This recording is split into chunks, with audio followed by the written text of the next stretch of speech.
All right, ladies and gentlemen, if you guys are anything like me, the first thing that you'll be thinking about when you see this map is there any place in the US where I can raise my family safely away from nuclear waste? Well, don't worry about it, because I have the answer for you. It's a little place called Canada.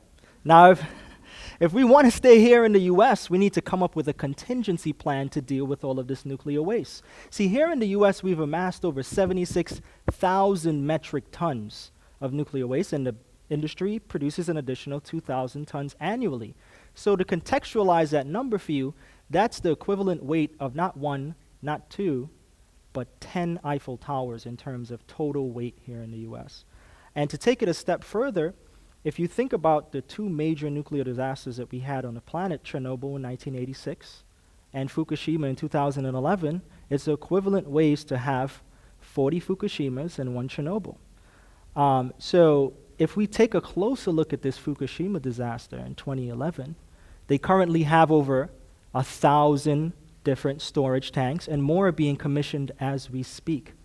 And if we take a closer look at those storage tanks over time and what they actually look like, you'll see that inside of them there's essentially a radioactive soup of elements of uranium, plutonium, and many others. And most of those tanks were being commissioned in the 1940s here in America after we had the Manhattan Project. And what happens to those tanks as that radioactive soup is being stored is that the radioactivity consistently attacks them.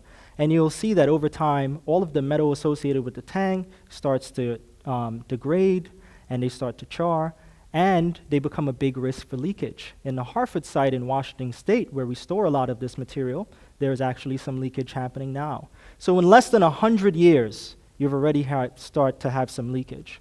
Well, that's where my research comes in. I'm working on a material that can take that liquid radioactive soup and change it and transform it into a solid that's easier to handle, something that can then be turned into a glass through vitrification.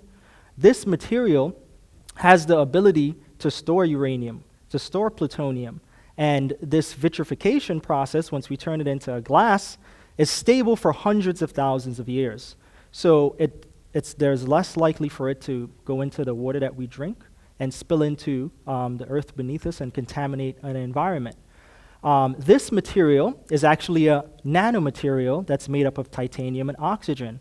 In fact, it's called monosodium titanate. And this titanium nanomaterial, before I get into it, I want you to understand what nano is. So for you to understand nano, I want you to think about the tiniest thing that has infected all of our bodies in this room, the common cold virus. Now I want you to think about something 100 times smaller than that. Now you have the passport to enter into my titanium nanoparticles, a little place I like to call Nano Alcatraz. And here in Nano Alcatraz, for us to keep track of all of our plutonium and uranium inmates, we utilize X-rays to look at them. Similar to the X-rays that you get when you go to the dentist or when you go to the doctor when you get a broken bone. Only these X-rays are billions of times brighter. These X-rays allow us to look at the individual atoms and figure out how uranium is being stored next to titanium, how plutonium is being stored, and we need to make sure that none of these dangerous atoms can escape our titanium prison before we can mass produce them and essentially make what the nuclear waste equivalent of a Brita filter is. And then we can begin to start cleaning up these nuclear disaster sites like Chernobyl or Fukushima and deal with the 10 Eiffel Towers that we have here in the US. Now, despite all of the great work that we're doing to clean up nuclear waste around the world, there's been a disturbing trend overall against nuclear energy and in our fight to normalize what global temperatures are. So if we take a look at what society has done, we have multiple sources of carbon-free electricity. One of those is nuclear that we see here in green, hydro in blue, and wind and solar has really come on in the last decade. And you see those at the top in yellow and orange. But one of these energies that we desperately need because they're carbon-free is under an existential threat. And that's nuclear energy. And that started before the Fukushima event In fact, there has been a 7% decrease in the global energy deficit in terms of what originates from nuclear energy. And some of you might think, well, 7% isn't much. Wind and solar, I'm sure, is improving. It'll be able to deal with that 7% decrease. But I want you to consider that 7% of global electricity budget is the equivalent of making Russia, Australia, and France go dark at the same time.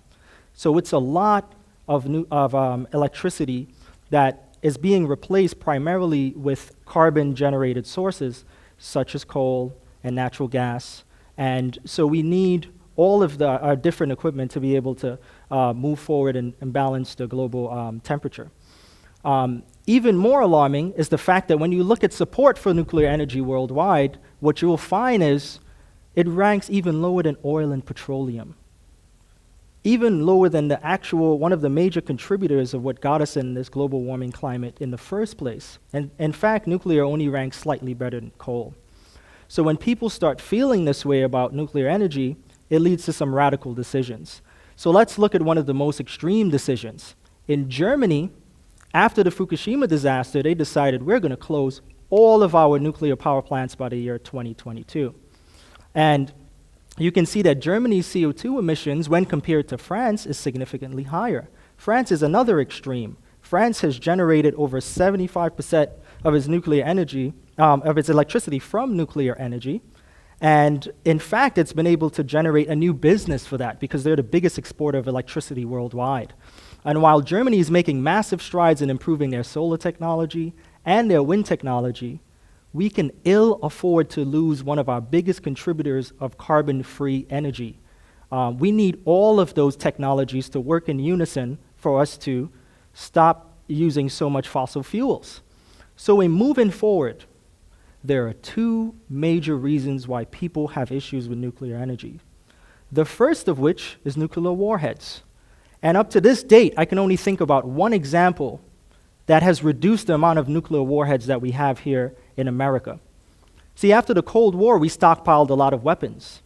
And the only way that we have been able to reduce that is by using that excess uranium and plutonium in the nuclear power plants as fuel. So if you really care about lowering those warheads, if you really care about removing those weapons from the world, then we need a lot more nuclear power plants, and we need a lot more nuclear-generated electricity. So tonight when you go home and you're laying next to your loved one, when you're tucking your kids in a bed, and you give them that kiss in their cheek, just remember that scientists like me will be up trying to find out what the solution is to the amount of waste that we have here in this country. Thank you for your attention.